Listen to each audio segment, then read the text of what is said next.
Hey lovelings, I am so excited to tell you the story I'm telling you today about how God erased $13,000 of debt from my life. It is gone. It is nowhere to be found, and I am so thrilled. Okay, I'm not sure where to start, only because my mindset has changed so dramatically from just a few months ago to now, that in order to give you the background and context from like 3 years ago up until a few months ago, it's going to take concerted effort on my part to remember what was even going through my mind as I faced money obstacle after money obstacle after money obstacle. But I'm going to do my best just so you can understand how and why the surrendering worked. I'll start from the very beginning, which is childhood. I basically never knew that I had money issues until a few years ago. So even though I grew up super poor in a really bad neighborhood, I was like oblivious to the fact that we were struggling because my parents were really good at hiding their money issues. And so then my kind of like obliviousness to poverty continued when I manifested a full ride to college, and I told that story here. So even as my peers were struggling through the whole stereotypical broke college student thing, I was doing okay. And so I continued to just not understand what was so stressful about money. And then I did have some crappy jobs after college, but ultimately I manifested a really great salaried position, super easy, remote. I told that story here. I had that job for 7 years. My money issues started at the end of 2022 when I got laid off from that job. Now, if I'm being honest, I had been secretly hoping to get laid off. Not because there was anything wrong with the job, but because I had started developing this very toxic resentment towards the whole concept of working for someone else, working a 9 to 5, doing a job that wasn't meaningful, that wasn't a passion of mine, because I'm an artist, I'm a creative, and when I'm not making art, I feel so unfulfilled and unsatisfied. So I started seeing this full-time job, even though it was easy and it was paying well, as a burden on me, and I was kind of hoping they'd fire me or lay me off because I didn't have the guts to just quit and start working for myself. So I kind of low-key manifested getting laid off, but I did not do the inner work to create a framework of support in myself, of self-confidence and belief in myself to be able to be self-employed when I did get laid off. So I got laid off and I was unemployed for 6 months, and in that 6 months, instead of setting myself up to live prosperously as a self-employed person, instead of being productive with that time, I mostly sat around scared of the future, telling myself the story that I didn't have what it took to be a successful freelancer. I didn't have the hustle, the grind. I had this belief that money had to be stressful to make and you had to work to make it. I thought when people told me that they made money in their sleep that they were just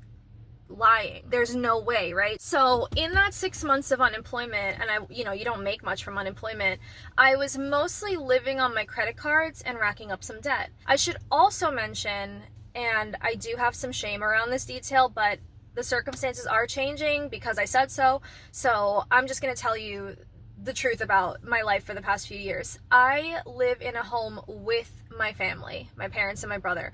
I co-own the house. So basically, back in 2020, my parents and I decided to pool our money and buy a house together in Chattanooga. If you ask me why I agreed to this, I really can't say. I think my mom sold it as like the best idea ever. And mind you, I had been estranged from her before we made this decision, so it's even weirder that I agreed to it. I guess I still hadn't healed my wounds in regards to my mom issues, and there was still some part of me that thought, oh, if we buy a house together, maybe she'll finally approve of me and love me or whatever. She made it sound like, okay, we'll all buy a house together, it'll be an asset that we can then sell for equity, and we split the equity, and then it's like a great investment. And I was like, oh yeah, great. So I saved up all my money when I still had that good job and put it into the down payment, signed it with my father and my mother. So technically I'm a homeowner, but very quickly it devolved into feeling like it was their house and I had no say in anything. Basically, I guess in their minds, I'm their child and they're the parents, so they can make any decision they want. And I'm not saying any of that to incriminate my parents, because I will continue to remind you and myself as I tell this story that everything about your circumstances is just reflecting your own beliefs. So my parents really haven't done anything wrong here. It's my own commitment to the idea that I'm a victim, that I'm being exploited, I'm being used, no one appreciates me, I just exist to make money for other people, and I don't get to keep any of it. All these negative, nasty, limiting beliefs. So I'm living in this house with my parents. I had put my entire savings into this home, then I lose my job. And I'm living off my credit cards, racking up debt, not making enough money to keep up with the payments. I finally do get a job after a chain of really annoying, irritating, disheartening interview experiences, some of which were blatantly racist. So that kind of reinforced my idea that, oh, I made a mistake moving to a white city because I'm brown and it works against me. No one wants to hire me. I never would have had this problem in New York. So like, you can see how I had like a very persecuted, downtrodden mindset, but I didn't see it. So I finally did get a really low paying job and struggled through that for a year, did some freelancing stuff on the side, but it just was never enough to profit and have money left over at the end of the month, so that debt kind of just stayed there on my credit cards. Ultimately, last year around this time, it all culminated in me making the decision to move to Asheville, North Carolina. So I'm in Chattanooga now.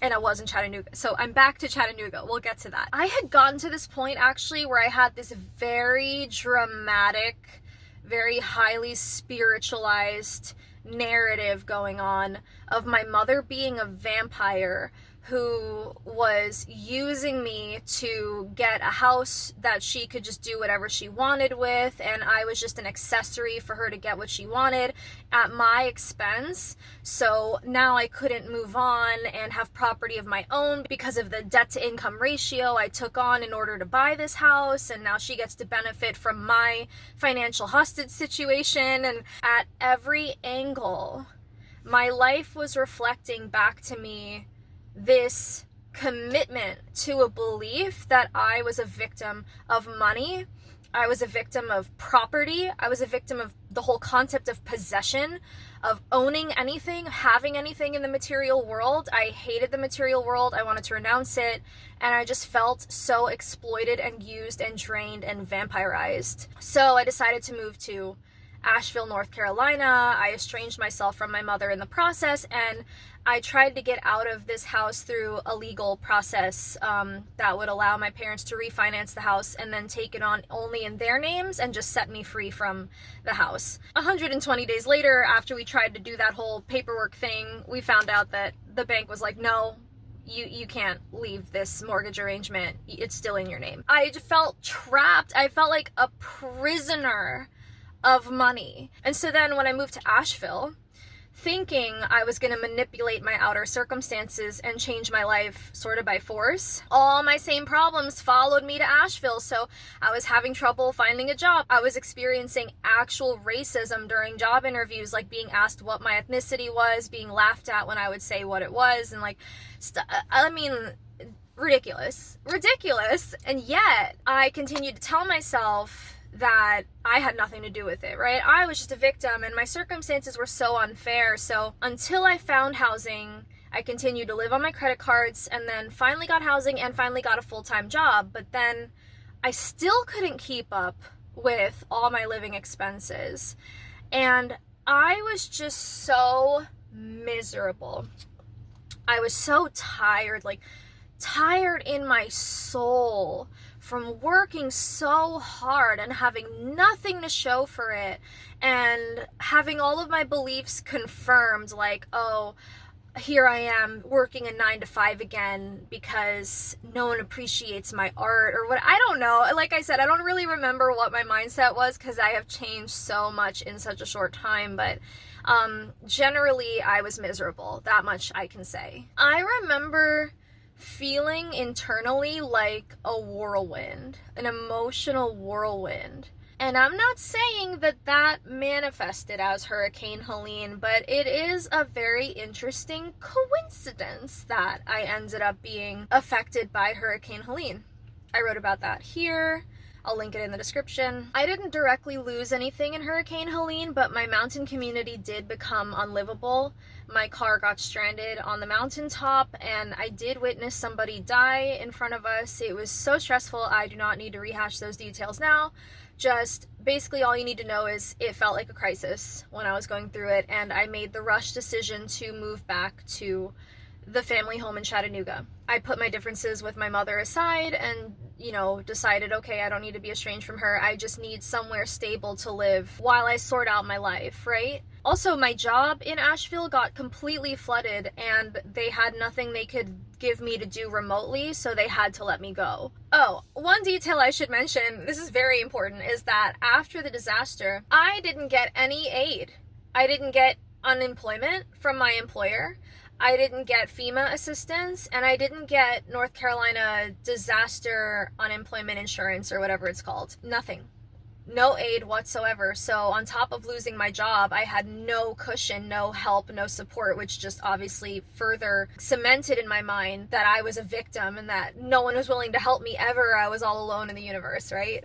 So now here I am back in Chattanooga in the same house I tried to run away from, desperately trying to find a job, but not being able to, ending up having to go back to that low-paying job that I had when I left.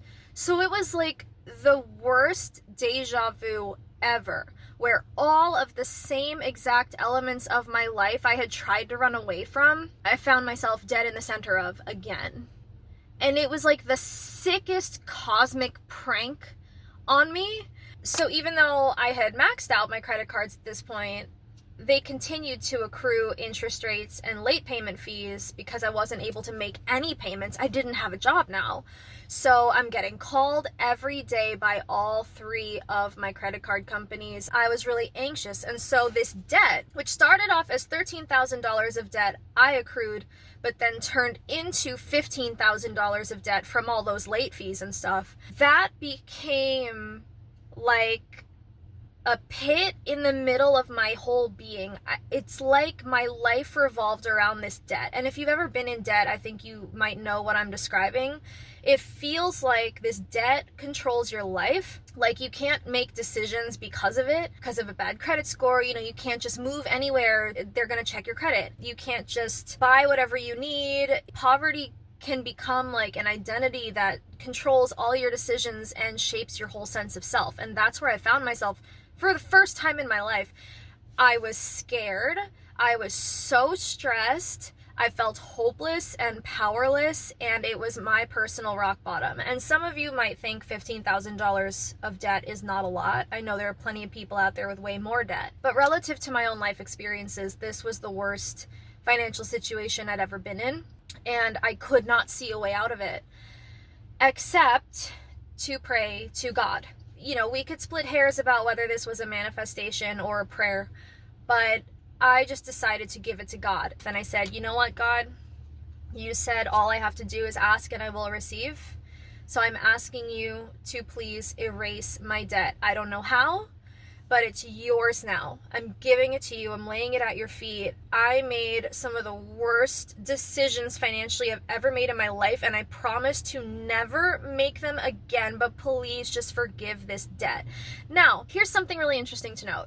I started thinking about that prayer, the Lord's Prayer.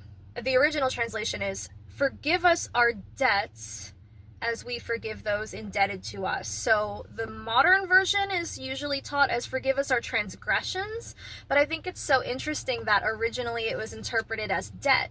So God, forgive us the things we owe as we forgive those who owe us. So that really started convicting me in the heart, and I started thinking of all the ways that I was walking around acting like the world owed me something, including my parents. Like, oh, I hate that, they said we were going to invest in this house together, and then they changed their mind and they don't want to sell anymore, so we don't get to profit from the equity of this house, and it's not fair. They owe me a house, whatever, and I decided to let it go. I decided they didn't owe me anything. I am sovereign, I'm an adult. I made that poor financial decision with very little foresight, and I forgave myself for entering that contract with them, and I forgave them for not honoring our verbal contracts. So that was the first thing. I forgave those indebted to me as I asked God to forgive my debts. And then I started saying this mantra every day. thank you, God, for paying off all my debts. Thank you, God, for paying off all my debts. Over and over and over all throughout the day. I would just say that. So in my everyday circumstances where normally I'd be confronted with reminders of my debt, like doing basic grocery shopping and things like that, every time I would normally start spiraling about my debt, like taking out my debit card to pay for my groceries, I would take a deep breath and say, thank you, God, for paying off my debt, and really feel calm inside, and then make my purchases, go about my day. So I didn't actually change any behaviors or actions in my day-to-day life. It was strictly an internal shift of choosing to walk around as someone who had no idea what debt was. That was another thing I would say.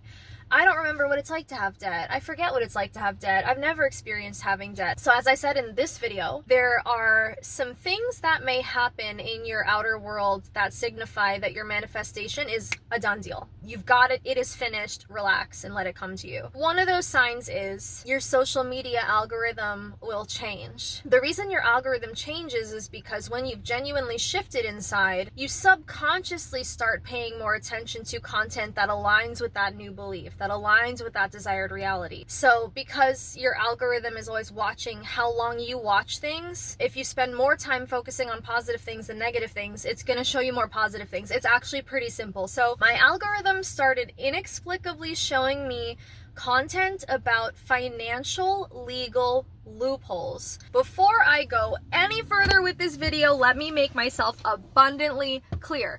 I am not giving you financial advice. I am not giving you legal advice. I am simply telling you exactly how my story played out. Make of it what you will. Your decisions are at your own risk, okay? Don't say I told you to do XYZ, because I did not. So I was shown 3 videos that all basically said the same thing, that if a credit card company ever sells your debt to a collections agency, do not pay the collections agency, because a lot of people don't know that once a collections agency buys your credit card debt, that debt legally belongs to them. They bank on most people not knowing that, so they harass you with phone calls and emails and threatening letters and stuff like that, because most people, when they're threatened like that, will get scared and will pay, even though legally they don't have to. Basically, they're professional scam artists. I started seeing videos saying, if your debt ever gets sold to a collections agency, here's what you do. In that 30-day period where you have a chance to dispute their claim that you owe them a debt, write them a letter asking for the following, and these videos told you exactly what to ask for. I'll link to an example letter in the description just so you have an idea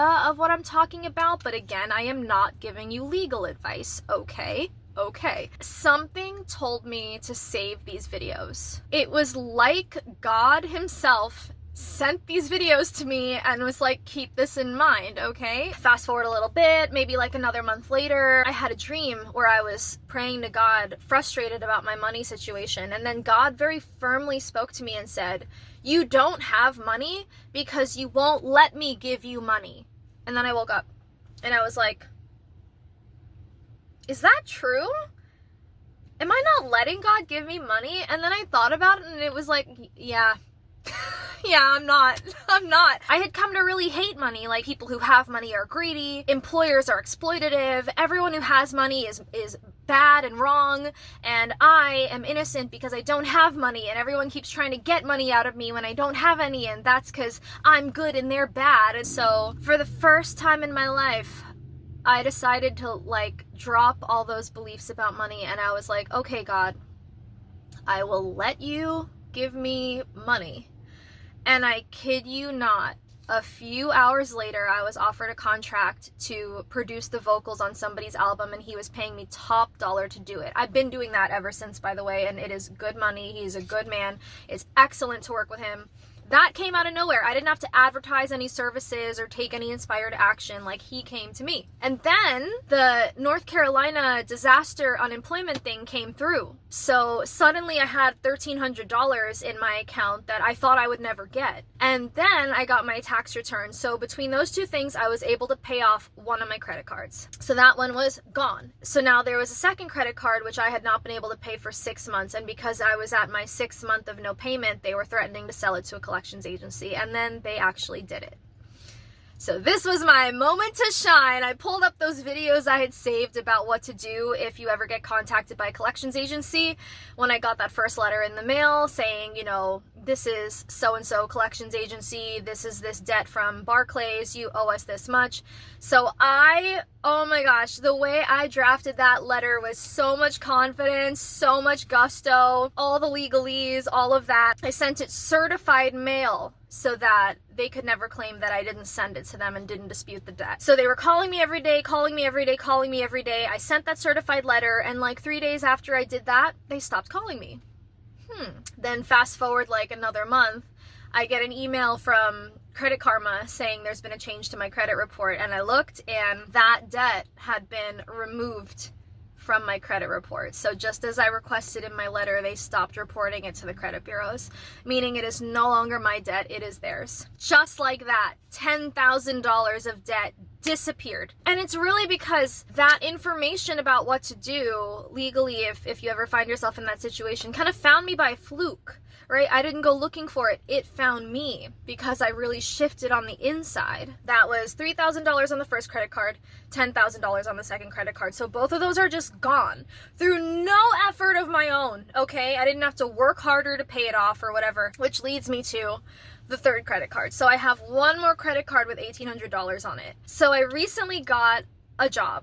I'm starting on the 24th, and it's a well-paying job, and the board of directors is super diverse. So it's not like most companies with fake woke diversity where like all the leadership is a certain race, but then everyone at the bottom is like diverse. No, it's like the leadership is diverse to its core. So I guess you could say my race actually worked in my favor in getting this job, and I'm no longer a victim of like the narrative that like it's hard to be a brown person in this world, right? Actually, right up until this moment, I was telling myself, oh, that third credit card with $1,800, I'll pay it off with my first paycheck from this job. But now I'm realizing, no, I could just keep telling myself, God has paid off my debt. God has paid off my debt. It doesn't have to be that I pay it off with the money I worked for. That credit card debt could disappear too, through no effort of my own. And I could do whatever I want with my paycheck money and not pay off debt with it, but rather do creative things with it, right? Because God is cool like that, and that stuff can happen. I think I pretty much told the story. The last thing I will say is that as it pertains to my home that I co-own with my parents, you know, I do feel tempted to get triggered every single day. In the past, I would have succumbed to those triggers, but these days I've been changing what I say about this house and saying things like, everyone who lives in this home profits from living in this home. Everyone whose name is on this house benefits from having their name on this house. Like, there's no reason I have to say anything that is a detriment to myself or a detriment to my parents. Like, we can all win from owning this home. All of these circumstantial obstacles don't actually exist. The obstacle is entirely in here, and that's what I've been learning from this experience. Like, it's so wild that just a few weeks ago, I had $15,000 of debt, and now I only have $1,800 of debt. And I didn't do anything to make that happen. It just sort of solved itself because I kept saying, thank you, God, for paying off my debts. And because I forgave those indebted to me. Because when you really understand that the source within you, that God dwelling in you is unlimited, who can take anything away from you? Like, my mom could be a vampire. Maybe she actually is, and maybe I wasn't just, you know, being schizo. But even if my mom was like the most powerful black hole of a person, sucking the life force out of everyone around her, even if she really was that powerful of a vampire, I am so full of God's abundant, infinite, unlimited energy that she could never drain me. She could never drain me. There's a very big difference between perceiving an energy vampire as taking something away from you versus perceiving yourself as the sun, whose power actually overrides the vampire's power, or anti-power, I should say. So I've been really practicing solar embodiment of like, I am so abundant with life force. I am so energetic. No one could ever drain me. I am not afraid of any energetic vampire. So this house that I co-own with them doesn't take anything away from me. I'm pretty confident that the next house-related update I'll have for you is gonna be one that's super positive. In fact, soon I'll be telling you I own multiple properties in many different cities because I've always wanted to live in many different places and be location independent. So you know what? I am location independent. I own plenty of properties all over the place. Wherever I want to go, I go. Because I got it like that. Because God pays my bills. And life is good. Life is good. I will say, I think a big stress that was contributing to my debt problem was because I had presented myself online as like a manifestation teacher. So when you're someone teaching people how to manifest, but then you have this glaring blind spot of like a problem in your life you can't manifest your way out of, it's very embarrassing. So that's a big reason why I wasn't consistently posting on here. I felt like a fraud. I felt like an imposter, like, oh, I'm telling people how to manifest, but I can't even manifest money. Well, now I can. So now I can start making more manifestation content because I don't feel like a liar.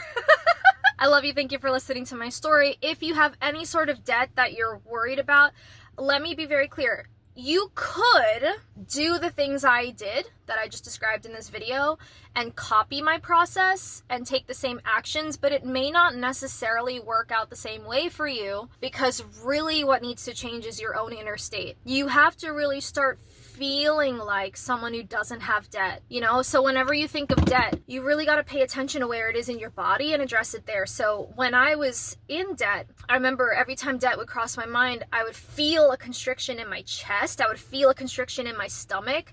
I would feel my shoulders hunch over, almost like I was trying to protect my heart from the debt, like hiding myself from the world. I felt so ashamed and I felt like such a failure with money. But now I'm like, I don't have debt, so I just am more relaxed, right? And my movements are more loose and more free.